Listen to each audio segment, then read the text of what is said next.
Olá, este é o CNN Money, o podcast que te ajuda a tomar as melhores decisões. Vamos juntos nesta terça-feira, dia 18 de outubro, eu, Priscila Yasbeck, na companhia de vocês, muito bem acompanhada, para trazer as principais notícias da economia no Brasil e no mundo.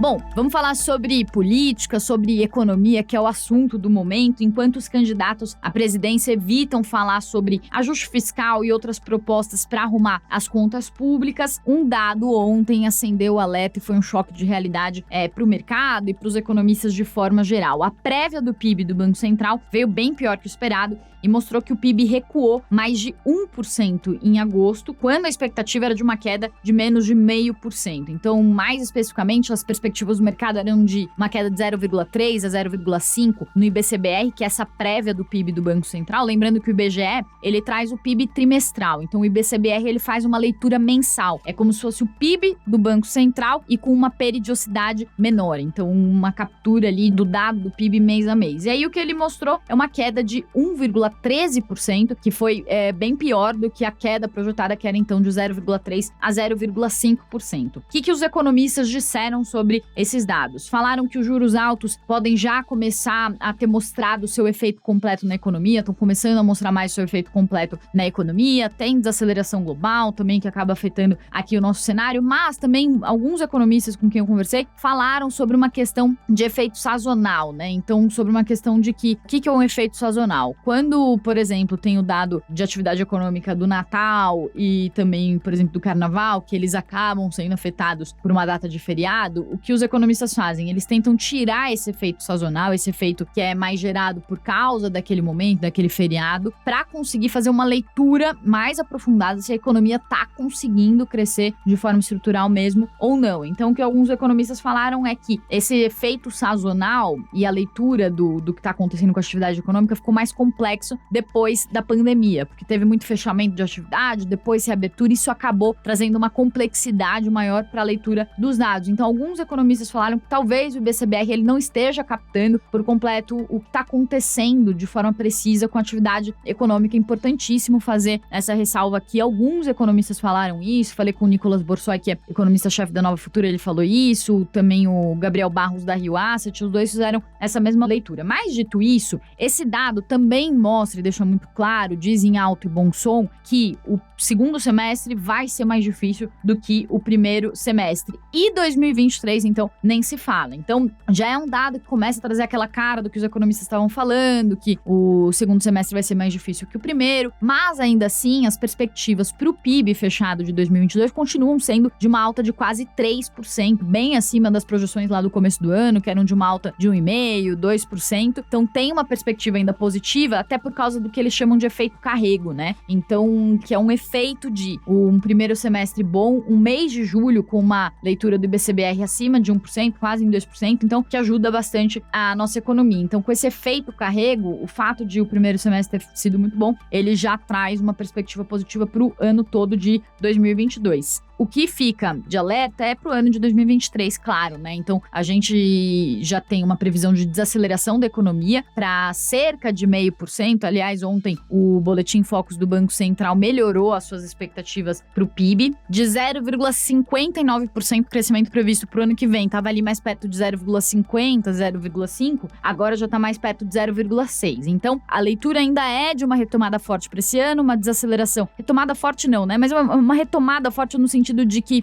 os serviços estão com uma retomada forte, então é uma recuperação muito forte da atividade nesse ano em relação ao que a gente via na pandemia. Então, os serviços já estão num patamar 10% acima do que tinham antes da pandemia, então tudo isso trazendo uma perspectiva positiva para a economia nesse ano. Qual que é a questão e por que essa prévia do PIB e o BCBR, ele traz um alerta? Porque não se sabe exatamente o quanto desse crescimento é um crescimento estrutural, ou seja, é um crescimento por causa das reformas que foram feitas, base da economia, ou um crescimento circunstancial por causa também de medidas que foram tomadas pelo governo nesse ano com vistas às eleições. Esse é a grande dúvida, a grande incógnita hoje que fica sobre os dados da economia. Então, olhando no retrovisor, o que a gente vê é um cenário de dados reagindo positivamente, tanto na inflação, quanto no emprego, quanto na atividade econômica, puxados pelo setor de serviços, mas como houve uma injeção muito forte de recursos, a gente falou sobre isso aqui ontem, foram mais de 500 bilhões de reais entre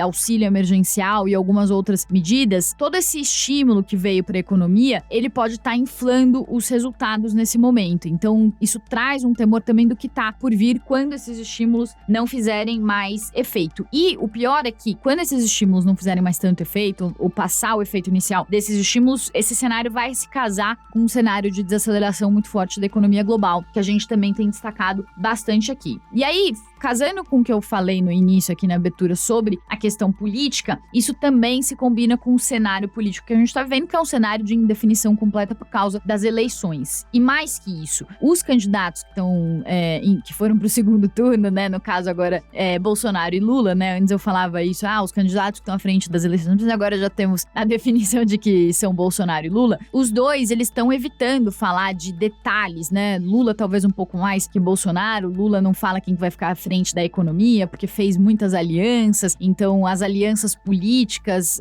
talvez exijam ali alguma posição numa pasta da economia, isso impede Lula de falar sobre um nome para a economia, o mercado cobra e gostaria que fosse um nome ali entre os pais do Plano Real, um nome mais técnico, um economista, tem empresários também no jogo, então essas várias alianças que Lula formou também cobram o seu preço, e aí com isso, se ele indicar algum determinado nome para economia, isso também pode acabar afetando algum tipo de aliança, então tem essa leitura da política que é feita sobre essa indefinição, mas tem uma outra leitura também que é o fato de que as medidas econômicas, aí falando dos projetos, eles são impopulares, né? Os projetos que precisam ser apresentados para arrumar as contas públicas nesse momento, depois desse forte aumento de gastos que a gente viu em ano de eleição, também por causa da pandemia, um forte aumento de gastos que aconteceu no mundo todo, são medidas de ajustes de contas, são medidas de cortes de gastos, e isso, claro, que é impopular. Então, isso pode até trazer um apoio de um economista renomado, um apoio de alguém do mercado, mas não traz o apoio de quem importa, que é o eleitor, que é a população de forma geral. Então, perdemos nós, perde a população, perde a economia, perdemos todos nós com esse cenário incerto, sem propostas mais detalhadas sobre o que vai acontecer com a economia, o que vai acontecer com o teto de gastos. Ontem a gente falou aqui com o Sérgio Vale, ele foi muito claro nisso, falou que no debate de domingo,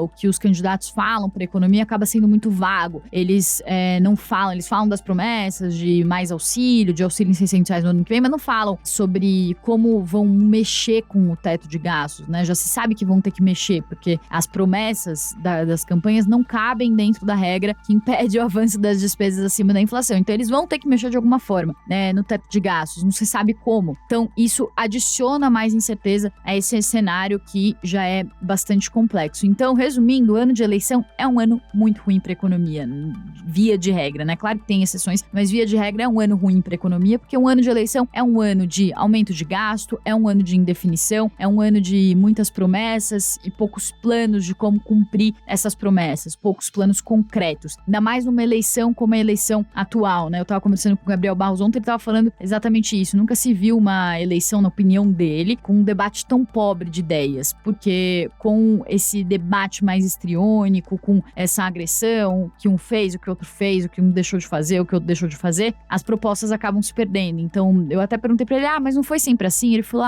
eu vejo, na minha opinião, que outras eleições, em outras eleições a gente já teve mais debate de ideia, né? Essa eleição a gente tá vendo menos debate de ideia. Então é isso, gente, um cenário de uma economia global desacelerando, complexo, com desafios grandes internos, de arrumação das contas públicas depois de um forte aumento de gastos, de pandemia e ano de eleição, combinado com uma indefinição muito grande, porque a gente tem uma eleição acontecendo, não se sabe quem vai ganhar a eleição e nem como que vai ser exatamente o ajuste fino dessas propostas, né? A gente sabe como é o governo Lula, sabe como é o governo Bolsonaro, sabe mais ou menos o que pode se esperar de cada um desses governos, mas não se sabe os detalhes das propostas exatamente para economia que eles estão prevendo para o ano que vem, ou até eles já falaram alguma coisa, o ministro Paulo Guedes já falou bastante coisa até das propostas, mas não se sabe exatamente, não tem aquele formato final que permite aos economistas fazer alguns cálculos mais complexos, mais completos, mais precisos sobre o que vai acontecer daqui daqui para frente. Feita essa abertura inicial sobre o momento da economia, eleição, política, como que isso interfere, vamos passar aqui também pelos mercados. Os futuros americanos, as bolsas na Europa nessa terça-feira estavam subindo, estendendo os fortes ganhos de ontem. O que aconteceu? Aconteceu que o Reino Unido voltou atrás naquele seu pacote de corte de impostos que foi considerado esfarrapado pelo mercado, foi considerado um pacote muito ruim, porque se previa cerca de 170 bilhões de libras, ou equivalente a quase 1 trilhão de reais em gastos, sem uma explicação de como pagar esses gastos. Então, é um momento de crise, de inflação subindo no mundo inteiro. Chegou o Reino Unido e falou assim, olha, é crise, é inflação no mundo inteiro, sabe o que a gente vai fazer? A gente vai aumentar ainda mais os gastos. Vamos fazer um pacote aí para estimular a economia, aumentar mais os gastos, sem ter como financiar esse aumento de gastos. Então, claro que o mercado foi à loucura, o mercado colapsou, o mercado de títulos de renda fixa, que são os títulos de dívida do Reino Unido, colapsou. Por quê? Porque é onde capta exatamente esse risco que aumenta da economia britânica. E aí o que aconteceu foi que na sexta-feira, então, o ex-ministro das Finanças, o Kwasi Kwarteng, foi demitido. Veio o Jeremy Hunt, e aí o Jeremy Hunt veio forte, né? Então, já chegou ontem falando que vai voltar atrás em uma boa parte do plano, praticamente descartou o plano por completo, e agora a dúvida que fica é se Liz Truss, que é a primeira-ministra, fica no cargo, ou até quando fica no cargo. Mas fato é que o plano deu pra trás, né? Recuou, e aí o novo ministro das Finanças, o Jeremy Hunt, ele falou sobre novas ideias, falou que não descartam imposto sobre lucros bilionários, que era uma questão ali sobre, por exemplo, taxar grandes empresas de energia, British Petroleum, para pagar taxa, esses altos lucros que elas estão tendo com crise de energia, com o aumento do preço do petróleo, para pagar alguns gastos, né, para a população que precisa, por exemplo. Então, ele falou que não descarta isso. Por exemplo, o teto das contas de luz, que estava previsto por 2 anos, ele limitou até abril do ano que vem, o que também reduz a expectativa de gasto. Então, fez algumas coisas ali que o mercado gostou, falou do Banco da Inglaterra, que vai agir junto com o Banco da Inglaterra. Então, ficou ali uma leitura de um nome market friendly, como o pessoal colocou, né? Um nome mais para o mercado, uma postura mais para o mercado. Isso trouxe um alívio enorme para as bolsas. E esse alívio na crise britânica, com o recuo desse plano de corte de impostos que tinha sido completamente rejeitado, se casou também com um mercado que está muito líquido, ou seja, que está com muito dinheiro em caixa, e também com uma posição técnica que são muito favoráveis para um cenário de retomada. Então, com muito dinheiro em caixa, com algumas posições técnicas que também facilitam uma retomada muito forte, o que aconteceu foi um rally muito forte.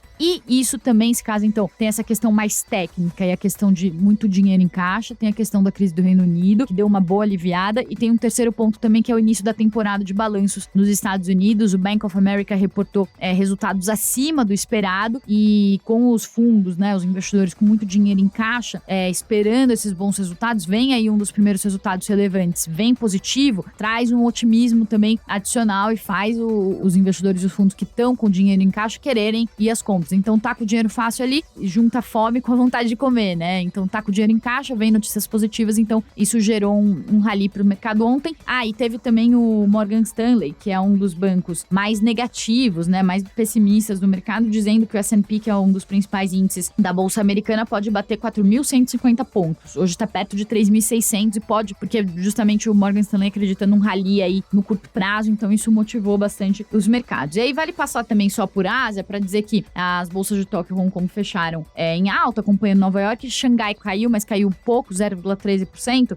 Mas vale fazer um parênteses aqui de China, porque tá acontecendo o congresso do Partido Comunista Chinês, a gente falou ontem sobre isso aqui. Um ponto é que Xi Jinping já falou que deve manter a política de Covid-0, o que traz perspectivas de desaceleração para a economia chinesa, mas tem uma outra questão também que vinha impulsionando um pouco as ações, que são medidas que foram tomadas por reguladores chineses que facilitam a recompra de ações. Então, empresas foram recomprar ações, também executivos recompraram ações, e isso deu uma impulsionada nos mercados nos últimos dias, mas ao mesmo tempo a China também adiou a divulgação do seu PIB do terceiro trimestre. Então, esse é um dado muito preocupante, porque já é esperado um PIB fraco, um PIB mais fraco desde a pandemia, né, o auge da pandemia em 2020, e aí eles deram esse sinal aí de que deve ser ruim mesmo para eles terem adiado, porque não querem uma repercussão negativa no meio do congresso do Partido Comunista Chinês. Xi Jinping está tentando angariar apoio para conseguir se tornar ainda mais poderoso ali no Partido Comunista Chinês, na China, então tem essa questão. E aí o que os estrategistas estão falando é que essas medidas de estímulo de curto prazo, elas acabam dando um repique ali na bolsa, mas o que manda mesmo, no fim das contas, o que importa são os fundamentos macroeconômicos e a rentabilidade das empresas listadas. E aí os fundamentos macro e a rentabilidade das empresas são um problema, né? Porque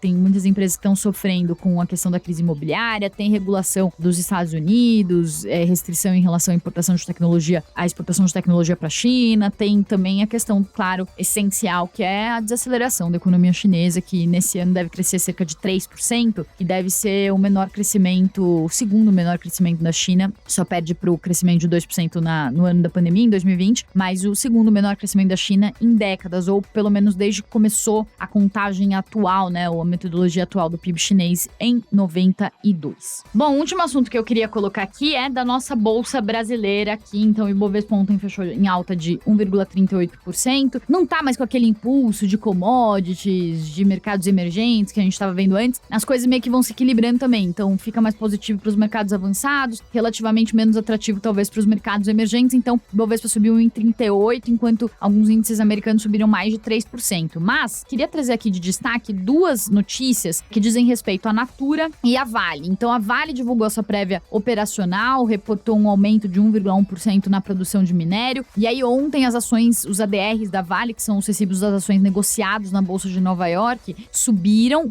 mais de 1%, então isso indica que pode haver um dia positivo para as ações da Vale, e é importante falar também que essas prévias operacionais, elas trazem às vezes um resultado ou mexem mais com as ações do que o próprio balanço da empresa, eles antecedem o balanço da empresa, então a DR da Vale fechando em 1,43, na abertura, na pré-abertura estava estendendo um pouco os ganhos, depois então da prévia, né, que mostrou que a produção subiu no terceiro tri 1,1% na comparação anual. Outro destaque também foram as ações da Natura, que os ADRs também subiram bastante, subiram quase 5%, 4,7%, depois que o conselho autorizou o estudo para um IPO ou um spin-off, né, um desmembramento da Aesop. O que é a Aesop? É uma marca da Natura voltada para cosméticos de alta renda. É uma empresa australiana que foi comprada pelo grupo em 2013 e daí vem gerando fortes resultados desde então. Mas, como outros braços e outros setores dentro da Natura estavam apresentando resultados fracos, esses resultados da Aesop positivos estavam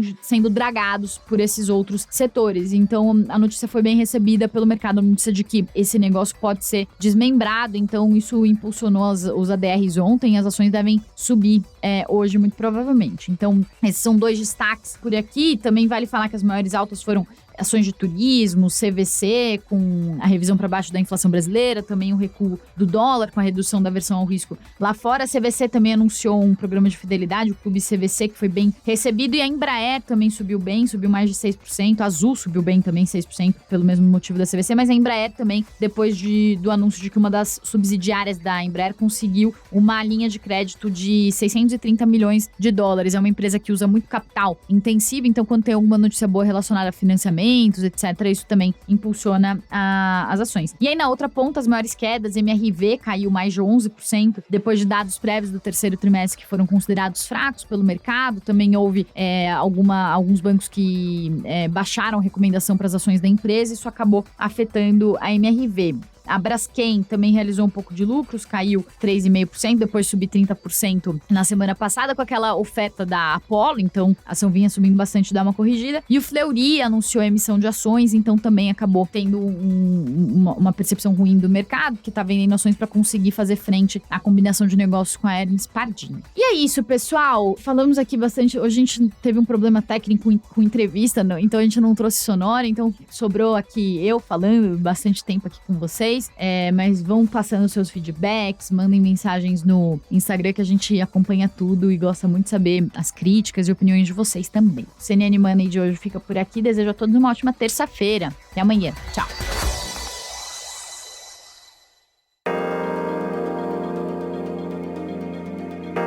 Com apresentação, pauta e coordenação editorial de Priscila Yazbek, este podcast é produzido pela CNN Brasil com edição da Maremoto. Produção, Larissa Coelho e Fabrício Julião. Edição e sonorização, Felipe Gomes. Coordenação técnica, Paula Weinberg e Felipe Gomes. Coordenação de produto, Verônica Schneider. Você também pode ouvir o CNN Money no site da CNN Brasil. E aproveite para conhecer os nossos outros programas em áudio. Acesse cnnbrasil.com.br/podcasts.